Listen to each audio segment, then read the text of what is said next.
Hello and welcome to our channel. For today's video, I'm going to teach you how to block and unblock people on WhatsApp. Before we get started, please don't forget to like and subscribe and click the notification bell for you to be updated to our latest tutorial videos. Without further ado, let's now begin. This is pretty straightforward to do, so let's get right to it.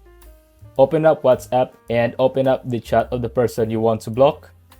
Tap on their name at the top of the screen. Block the person. Now you will be asked for a reason for blocking.